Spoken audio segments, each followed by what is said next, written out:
एक खूबसूरत घाटी में एक तालाब के पास एक कछुआ और दो हंस रहते थे। लंबे समय तक वहां एक साथ रहने के कारण वो आपस में बहुत घनिष्ठ मित्र बन गए।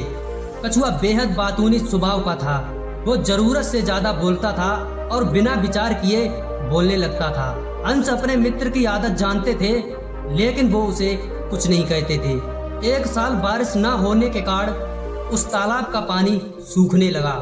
इस वजह से तालाब के पास रहने वाले छोटे जानवर, मछलियां और पौधे मरने लगे और इसलिए दूसरे बड़े जानवर तालाब को छोड़कर दूसरी जगह रहने के बारे में विचार करने लगे और दोनों हंस भी वहां से उड़ जाने का विचार करने लगे और एक नए घर की तलाश में रोजाना इधर उधर भटकने लगे।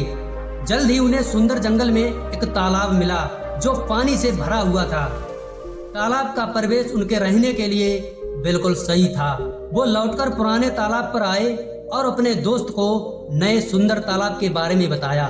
कछुआ दोनों हंस को नया घर मिलने से बहुत खुश हुआ, लेकिन उसे एहसास हुआ कि दूर होने के कारण वो नए तालाब तक नहीं जा सकता। उसने उन हंसों से कहा, मैं तुम्हारी तरह उड़ नहीं सकता, ये मेरे लिए बहुत दूर है, मुझे नहीं पता कि मैं क्या करूं। हंस उसकी चिंता को पहले ही समझ चुके थे। उनमें से एक ने कहा, चिंता मत करो मेरे दोस्त, हमने तुम्हें नई जगह ले जाने का एक उपाय सोच लिया है, लेकिन इसके लिए तुम्हें वचन देना होगा कि पूरी यात्रा के दौरान गलती से भी अपना मुंह नहीं खोलोगे। यदि तुमने ऐसा किया तो तुम्हारे जीवन को खतरा होगा। यह सुनकर कछुआ बहुत उत्साहित हुआ और उसने कहा, मैं बिल्कुल चुप रहूंगा और तब तक एक शब्द नहीं बोलूंगा जब तक तुम दोनों मुझे बोलने के लिए नहीं कहोगे।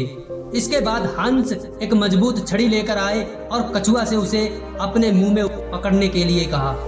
फिर उन्होंने छड़ी के दोनों सिरे अपनी चोंच में पकड़ लिए और उसे लेकर उड़ने लगे। उन्होंने कई मील सुरक्षित यात्रा की। कछुआ इस दौरान जंगल, पहाड़ियों और घास के मैदानों से गुजरते हुए एक पक्षी की तरह उड़ रहा था। नए तालाब तक पहुंचने का रास्ता आखिर में एक गांव के ऊपर से जाता था।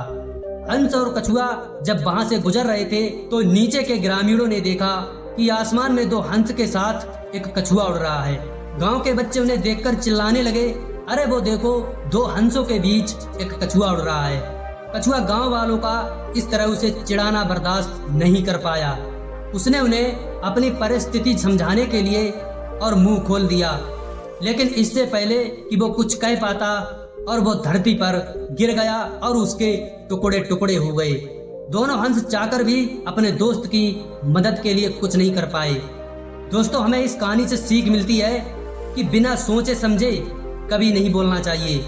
अगर कछुआ बोलने के लिए मुंह खोलने से पहले ये सोच लेता कि इसका दुष्परिणाम क्या होगा, हंस ने चुप रहने की चेतावनी देने के बावजूद भी वो भूल गया और अपने बारे में गलत सोचने वाले गांव के लोगों को सही बात समझाने के लिए उसने अपना मुंह खोल दिया।